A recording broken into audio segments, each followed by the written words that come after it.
இப்போ வந்து சிலர் வந்து இந்த உலகத்தை பற்றி ரொம்ப கவலைப்படுவாங்க. என்னடா இந்த உலகத்தில் வந்து மக்கள் படுற வேதனை. சிலர் வந்து அவங்கவுங்க குடும்பத்தை பார்த்துட்டு அவங்கவுங்க பிரச்சனையை பார்த்து வாழ்ந்துட்டு போயிடுவாங்க. எல்லாம் உலகத்தில் நடக்கிற பிரச்சனை எல்லாத்தையும் வேடிக்கை பார்த்துட்டு போயிடுவாங்க. ஆனால் சிலர் வந்து இந்த உலகத்தை பற்றி ரொம்ப கவலைப்படுவாங்க. அதற்கு ஏதாவது தீர்வு கிடைக்காதா அப்படின்னு சொல்லிட்டு ஏங்குவாங்க. எதுக்கு ஏன் இந்த மாதிரியான வேறுபாடு வருது அப்படின்னா, உலகத்தை பற்றி ரொம்ப கவலைப்படுறாங்க பாருங்கள். அவங்க யாருன்னா, அவங்களும் ஒரு பாதிக்கப்பட்டவங்களாக இருப்பாங்க. எதால் பாதிக்கப்பட்டிருப்பாங்க, அல்லது கவலைக்குரிய இடத்துல அவங்களும் இருப்பாங்க. எப்படி மருத்துவமனையில் கவலைக்குரிய இடத்துல ஒருத்தர் நோயாளி இருக்காரோ, அது மாதிரி இவரும் வந்து உலகத்தில் நடக்கிற பிரச்சனைகளால் இவர் பாதிக்கப்பட்டவராக இருப்பார். கவலைக்குரியவராக இவரும் இருப்பார். கவலைக்குரிய இடத்துல இவரும் இருப்பார். அதனால தான் தன்னை போல தான் இந்த உலகத்தில் நிறைய பேர் பாதிக்கப்பட்டிருக்காங்க. தன்னை போல் கவலைக்குரிய இடத்துல இந்த உலகத்தில் நிறைய பேர் இருக்காங்க. அதனால் அவங்களுடைய உரிமைகளுக்காகவும் உணர்வுகளுக்காகவும் நாம் போராடணும், அதுக்கு ஒரு தீர்வு காணணும் அப்படின்னு சொல்லிட்டு அவங்க யோசிப்பாங்க. சரி, எதனால் அவங்க ஏன் உலகத்தை பற்றி கவலைப்படுறாங்க, அவங்க ஏன் வந்து கவலைக்குரிய இடத்துக்கு போனாங்க அப்படின்னா, அதுக்கு என்ன காரணம் அப்படின்னா 2 காரணமாக இருக்கும். 2-3 காரணம் இருக்கும். ஒன்று, நோயால் பாதிக்கப்பட்டவங்க அவங்க வந்து இந்த உலகத்தை பார்த்து ரொம்ப கவலைப்படுவாங்க. ஏன்னா அவங்களே ஒரு கவலைக்குரிய இடத்துல இருக்காங்க. நோயாளிகளால் மகிழ்ச்சியாக வாழ முடியாது. அவங்க மனசில் அமைதி இருக்காது. சின்ன சின்ன பிரச்சனைகளை வந்து, அதாவது நோய் இல்லாதவங்க சின்ன சின்ன பிரச்சனைகளையோ அல்லது ஒரு பெரிய பிரச்சனைகளையோ ஈஸியாக கடந்து போயிடுவாங்க. அதாவது வெளியில் நடக்கிற ஒரு விஷயமா இருக்கலாம், அது அவங்களுக்கு சம்மந்தம் இல்லைன்னா கூட வெளியில் நடக்கிற ஒரு விஷயமா இருக்கலாம், அதை பார்த்துட்டு அவங்க ஈஸியாக கடந்துட்டு போயிடுவாங்க. ஆனால் ஒரு நோயாளிகளால் அப்படி கடந்து போக முடியாது. இங்கே நடக்கிற ஒவ்வொரு விஷயங்களையும் பார்த்து அவங்க மனசு ரொம்ப பாதிக்கப்படும். அதுக்கு அந்த அளவுக்கு நோயாளிகளோட இயல்பு அப்படிப்பட்ட இதாக இருக்கும். யாரும் நம்ம அந்த மாதிரி பாதிக்கப்படக்கூடாது. ஏன்னா மற்றவங்களோட வலியை புரிஞ்சுக்கிற திறன் நோயாளிகளுக்கு உண்டு. அதனால தான் வந்து இந்த உலகத்தில் யார் பாதிக்கப்பட்டாலும் அவங்கள பற்றி கவலைப்படக்கூடிய ஆள்களாக நோயாளிகள் இருப்பாங்க. நோயாளிகள் இருப்பாங்க. அதனால் வந்து ஒருத்தர் வந்து இந்த உலகத்தை பார்த்து கவலைப்படுறாரு அப்படின்னா, அவர் அந்த கவலைக்குரிய இடத்துல அவரும் இருப்பார். அதே மாதிரி அவரும் கவலைக்குரிய இடத்துல இருப்பார். பாதிக்கப்பட்டவராக அவரும் இருப்பார். இந்த பாதிக்கப்பட்டவங்கள பார்த்து ரொம்பவும் கவலைப்படுற ஒருத்தர் ஏன் அவர் அப்படி கவலைப்படுறாரு, பேசாமல் போகலாமே, சரி ஏதோ ஒன்று நடக்குது விதி அப்படின்னு சொல்லிட்டு போகலாமே, ஏன் போக மாட்டேங்கிறாருன்னா அவரும் அதே மாதிரி பாதிக்கப்பட்டவராக இருப்பார். அதனால தான் அவர் வந்து பாதிக்கப்பட்டவங்கள பார்த்து கவலைப்படுறாரு. என்னென்ன விஷயத்தினால பாதிக்கப்பட்டிருப்பாருனாக்கா, நோயால் பாதிக்கப்பட்டிருப்பார். அவர் உடம்புல ஏதாவது ஒரு பெரிய நோய் இருக்கலாம். அப்படி நோயோடு இருக்கிறதுனால தான் அவர் ஒரு கவலைக்குரிய இடத்துல அவர் இருக்கிறாரு. அதனால் வந்து எங்கே யார் கவலைப்பட்டாலும் அது பற்றின பாதிப்பு இவரை வந்து பாதிக்குது அப்படின்னு சொல்லலாம். அப்புறம் வந்து குற்றங்களால் பாதிக்கப்படுறது, குற்ற உணர்ச்சிகளால் பாதிக்கப்படுவது. நோயாளிகளுக்கு மனசில் அமைதி இருக்காது, ரொம்ப கோபம் வரும், வன்முறை உணர்ச்சி அதிகமாக வரும். வன்முறை உணர்ச்சி அதிகமாகும். அதனால் கோபத்தை கட்டுப்படுத்த முடியாது. அவர் சந்திக்கிற பிரச்சனைகளில் அவர் சந்திக்கிற அனுபவங்களில் நிறைய பிரச்சனைகள் வரும். அந்த பிரச்சனைகளை பார்த்தே அவர் கொஞ்சம் பயம் வரும். என்னடா நம்ம போய் அங்கே போனால் ஏதாவது நம்ம பிரச்சனை கொண்டு பண்ணிடுவோம், பிரச்சனையும் இல்லாமல் நம்ம வாழவே முடியாதா, அமைதியாகவே வாழ முடியாதா அப்படின்ற மாதிரி அவருக்கே அவர் மேலே ஒரு பயம் இருக்கும். இன்னொன்று வந்து நோய்களுக்கு என்ன காரணம் அப்படின்னா, வன்முறை உணர்ச்சி தான் காரணம். நோய்களுக்கு வந்து உணவு சரியில்லை அப்படின்லாம் உணவு சரியில்லை அப்படின்ட்டு நம்ம சொல்கிறோம். உப்பு கலந்த உணவுகள் சாப்பிட்றதுனால தான் நோய் வருது அப்படின்னு நம்ம சொல்கிறோம். நோய்களுக்கு இன்னொரு காரணம் என்னென்னாக்கா, வன்முறை உணர்ச்சி தான் காரணம். மிக முக்கியமான காரணம் வன்முறை உணர்ச்சி தான். வன்முறை உணர்ச்சினா என்னென்னாக்கா, இப்போ சண்டை போடுறாங்க, போரிடுறாங்க, இது மாதிரியான உணர்ச்சிகள் தான். அது மாதிரி வன்முறை உணர்ச்சினா அது வன்மையான உணர்ச்சி, ரொம்ப கடினமான உணர்ச்சி, ரொம்ப வலிமையான உணர்ச்சி. மனித உயிர்கள் மென்மையானது தான். ஆனால் நாம் வந்து என்ன பண்ணுறோம், பயிற்சி எடுத்து வாகனங்களை ஓட்டுறோம், ரொம்ப அபாயத்தை எதிர்கொள்கிறோம். இப்போ சாலைகளில் பயணிக்கிறோம். சாலைகளில் பயணிப்பதற்கு கூட நமக்கு ஒரு தைரியம் வேணும். அதெல்லாம் ஒரு வன்முறை உணர்ச்சி நமக்கு தேவை, ரொம்ப வலிமையான உணர்ச்சி நமக்கு தேவை. அப்போ தான் வந்து இந்த மாதிரி மனித உயிர்களோட உணர்ச்சி எல்லாமே வலிமையானது.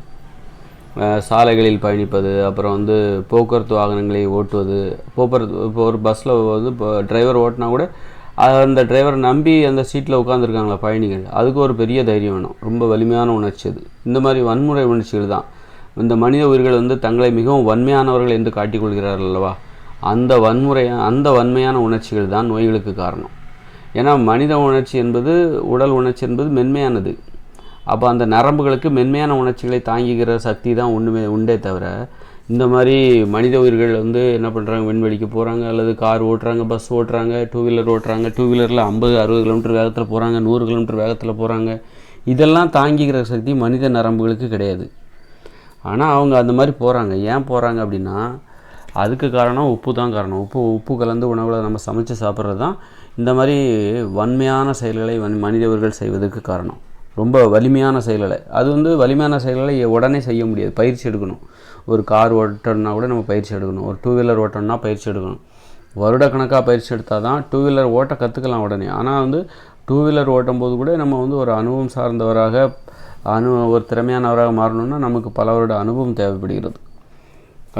ஆக இப்படி இந்த மாதிரியான வேலை இருக்குல்ல, எல்லாமே ஒரு கார் ஓட்டுறதா இருக்கட்டும், ஒரு இன்ஜினியராக வேலை பார்க்குறதா இருக்கட்டும், ஒரு கட்டிடத்தை கட்டுறதா இருக்கட்டும், அப்புறம் வந்து மூட்டை தூக்குற வேலை, இப்படி எல்லா வேலையும் மனித உயிர்கள் செய்கிற எல்லா வேலையும் ரொம்ப வலிமையானது. இதை வந்து பிற உயிரினங்கள் செய்ய முடியாது. மனித உயிர்களாலே பல முறை பயிற்சி எடுத்தால் தான் செய்ய முடியும். பல மாதங்களோ அல்லது சில வருடங்களோ அல்லது பல வருடங்களோ பயிற்சி எடுத்தால் மட்டும்தான் மனித உயிர்கள் செய்கின்ற எந்த ஒரு வேலையும் செய்ய முடியும். ஒரு ஆசிரியராக வேலை செய்கிறதோ, கலெக்டராக வேலை செய்கிறதோ, அரசியல்வாதியாக வேலை செய்கிறதோ, விண்வெளிக்கு போகிறதோ, அப்புறம் மலை ஏறுறது, அப்படி இப்படின்னு சொல்லிட்டு சிகரத்தில் ஏறுறது, எப்படி மனித உயிர்கள் செய்கிற எல்லா வேலைகளுமே ரொம்பவும் கடினமானது. அதை பயிற்சி எடுத்தால் தான் செய்ய முடியும். இந்த கடினமான உணர்ச்சி இருக்குல்ல, கடினமானவற்றை செய்கின்ற அந்த ஆர்வம், உணர்ச்சி, அந்த வலிமையான உணர்ச்சி, மனதில் உள்ள அந்த வலிமையான உணர்ச்சி, உடலில் ஏற்படுகிற அந்த வலிமையான அந்த தன்னம்பிக்கை, வலிமையான ஒரு செயல்களை செய்ய முடியுங்கிற தன்னம்பிக்கை, வலிமையான செயல்களை செய்ய வேண்டும் என்கிற ஆர்வம், அதையே லட்சியமாக வச்சுக்கிட்டு வாழ்க்கையில் போயிட்டுருக்காங்களே, இந்த மாதிரி உணர்ச்சிகள் தான் நோய்களுக்கு காரணம். ஏன்னா அந்த உணர்ச்சிகளை நரம்புகளால் தாங்கிக்க முடியாது. இப்போ இந்த மாதிரி வலிமையான ஆசைகளை நிறைவேற்றுறதுக்காக அவங்க வாழ்க்கையில் போராடும்போது போகிற இடங்களில் கோவப்படுவாங்க, சண்டை போடுவாங்க, நிறைய அதெல்லாம் கூட ரொம்ப வலிமையான கோபமாக இருக்கும். அப்புறம் வந்து போரிடுறது, இந்த மாதிரி வன்முறை உணர்ச்சிகள் தான் நோய்களுக்கே காரணம். மனித உடலில் நோய் வந்ததுக்கே காரணம் வன்மையான உணர்ச்சி தான். ஏன் வன்மையான உணர்ச்சி, வன்முறை உணர்ச்சி ஏற்படுவதற்கு காரணம் உப்பு தான் காரணம். உப்பு கலந்து உணவுகளை சமைச்சு சாப்பிட்றோம்ல, செயற்கையான சுவை, செயற்கையான வன்முறை உணர்ச்சியை வந்து செயற்கையான உணர்ச்சின்னு சொல்லணும். இந்த செயற்கையான உணர்ச்சி வந்து ரொம்பவும் வலிமையானது, ரொம்பவும் பன்மடங்கு. இப்போ விண்வெளிக்கே போகிறாங்கன்னா அது எவ்வளோ பெரிய வலிமை பாருங்கள்.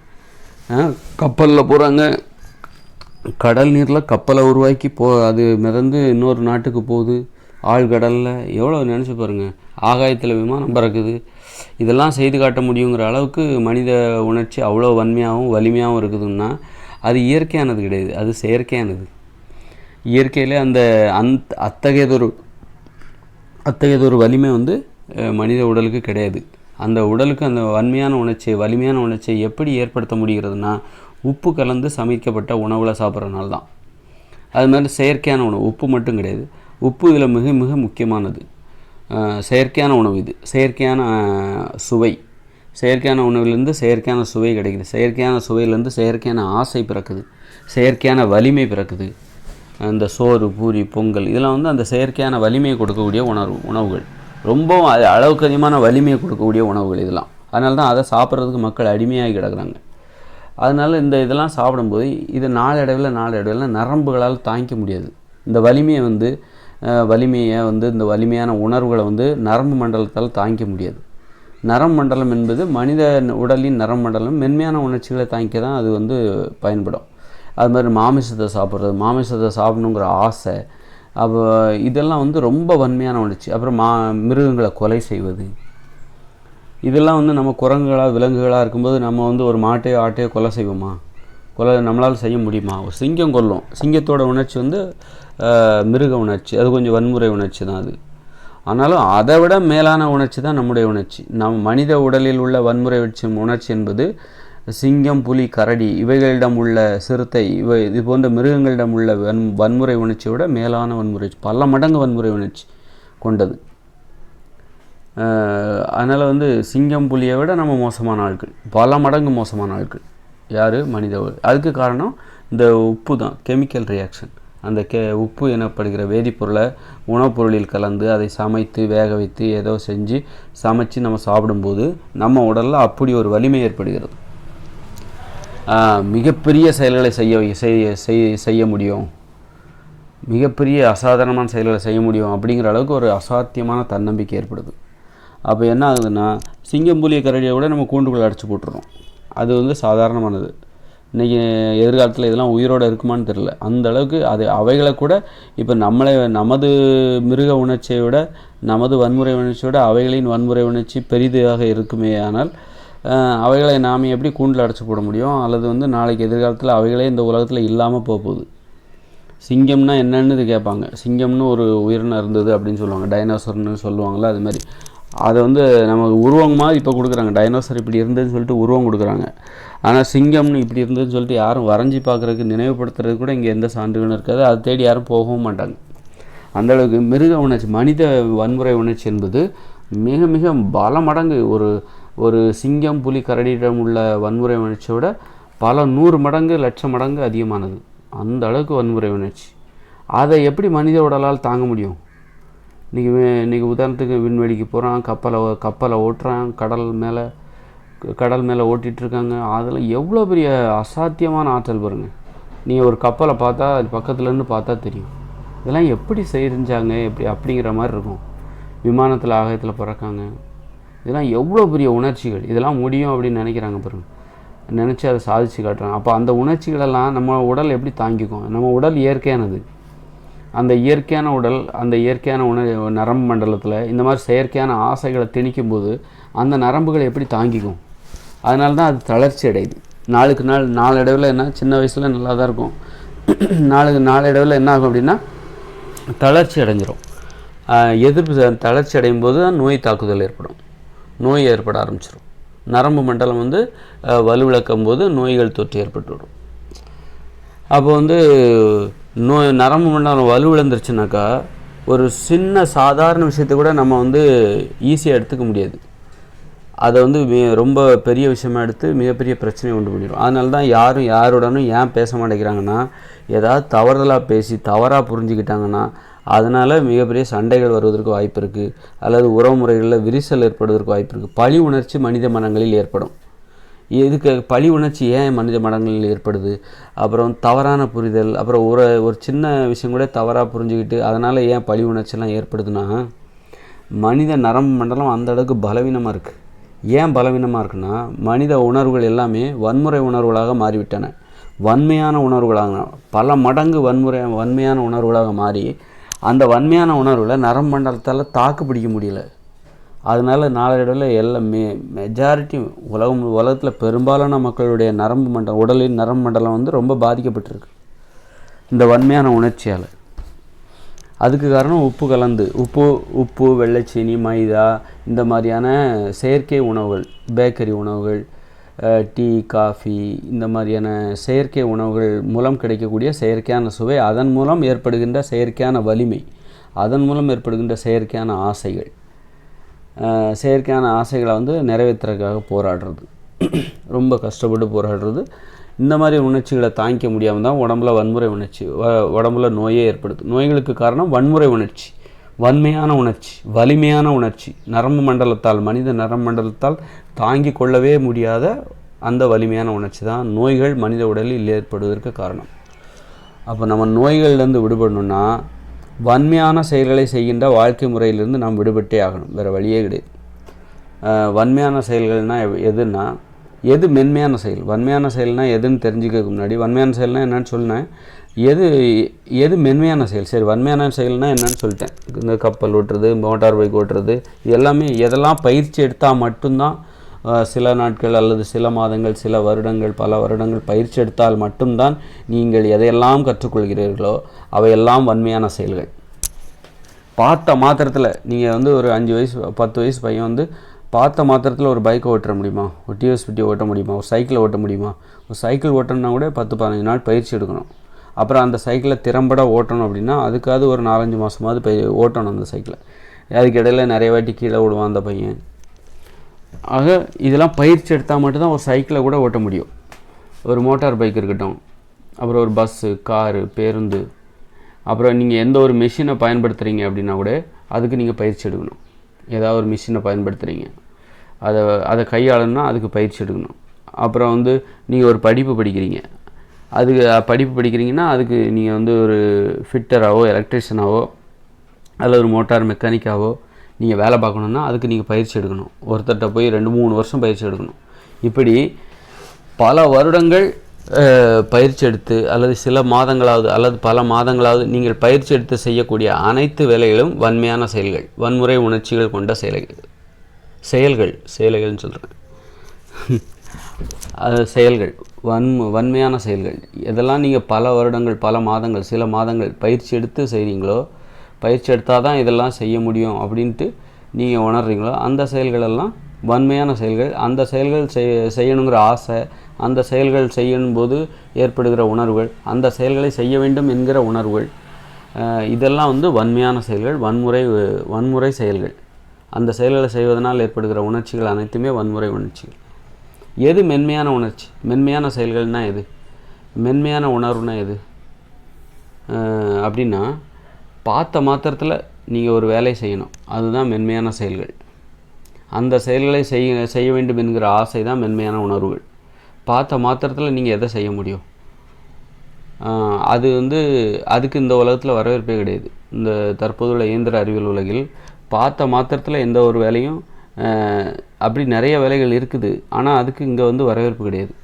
அதை யாரும் வியந்து பார்க்க மாட்டாங்க, அதுக்கு யாரும் பணம் தர மாட்டாங்க, அது விலை போகாது. அப்படிப்பட்ட எளிய செயல்கள் வந்து விலை போகாது. பார்த்த மாத்திரத்தில் கற்றுக்கணும். அது எப்படின்னா, ஒரு விளையாட்டுன்னு வச்சுக்கோங்களேன். நீங்கள் ஒரு கால்பந்து விளையாடுறீங்க. அந்த கால்பந்து விளையாட்டை நீங்கள் வந்து பார்த்த மாத்திரத்தில் கற்றுக்கிட்டு விளையாடுறீங்க பாருங்கள், அதோடு நிறுத்திக்கணும். அப்புறம் மேற்கொண்டு பயிற்சியெல்லாம் செய்யாமல் பார்த்த மாத்திரத்தில் கற்றுக்கணும்.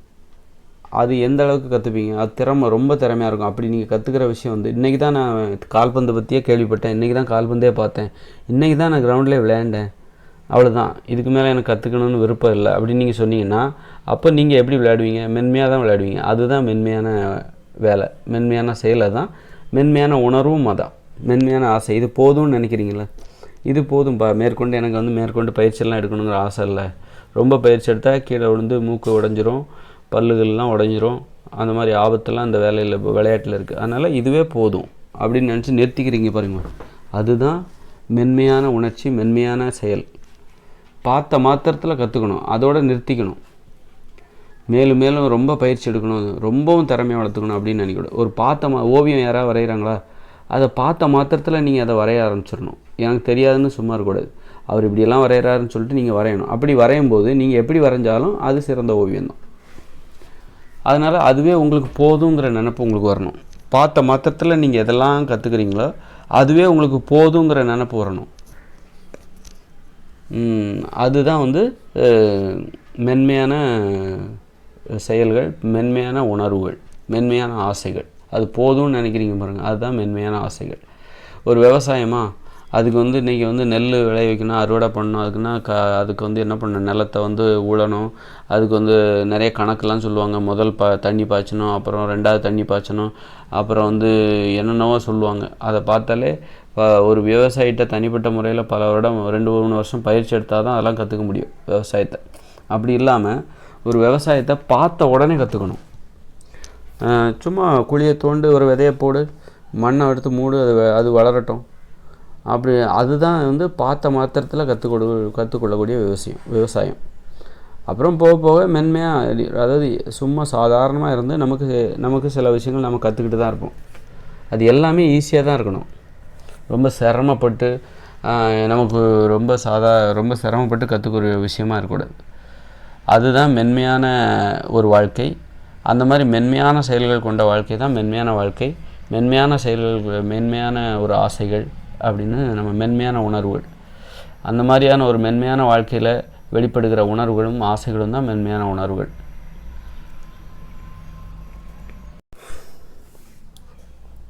இப்போது குழந்தைங்கள்லாம் பேசுது. அந்த குழந்தைங்க எப்படி பேசுது? பார்த்து தான் பேசுது. யாரும் வந்து அந்த அம்மா அப்பாலாம் வந்து பரீட்சைலாம் வைக்கல, எப்படி பேசணும்னு சொல்லிட்டு குழந்தைகளுக்கு பரீட்சைலாம் வைக்கல. 1 வயசு ஆகுது அப்படின்னோடனே அவங்க பேச ஆரம்பிச்சிடுறாங்க. அவங்க பார்த்து தான் கற்றுக்குறாங்க. யாரும் இப்படி பேசணும், இலக்கண பிழைப்படி, இலக்கண முறைப்படி நீ இப்படி தான் பேசணும், வாக்கிய அமைப்புகளை நீ இப்படி தான் பேசணும், நீ வந்து அந்த எழுவாய் பயனிலை சொல் அதெல்லாம் நீ வந்து கவனத்தில் வச்சுக்கணும், அப்படி அப்புறம் அந்த சீர் அணி அப்படி இப்படின்னு எதுவும் யாரும் பாடம் எடுக்கல அந்த குழந்தைக்கு. அது அம்மாவை பார்த்து அப்பாவை பார்த்து அப்புறம் வந்து யாரை தனக்கு தனக்கு அருகில் வாழ்கிற அனைவரையும் பார்த்து உறவினர்களை பார்த்து பார்த்தே கற்றுக்குது அந்த குழந்தை. யாரும் சொல்லிக் கொடுக்கல. இதுதான் வந்து மென்மையான ஒரு பேச்சு. மென்மையான ஆனால் ஒரு மேடையில் பேசுகிறதுக்கு பயிற்சி எடுக்கணும். ஒரு மேடையில் பேசுகிறதுக்குலாம் வந்து பயிற்சி எடுக்கணும். அது வந்து வன்மையான பேச்சு. அதாவது வந்து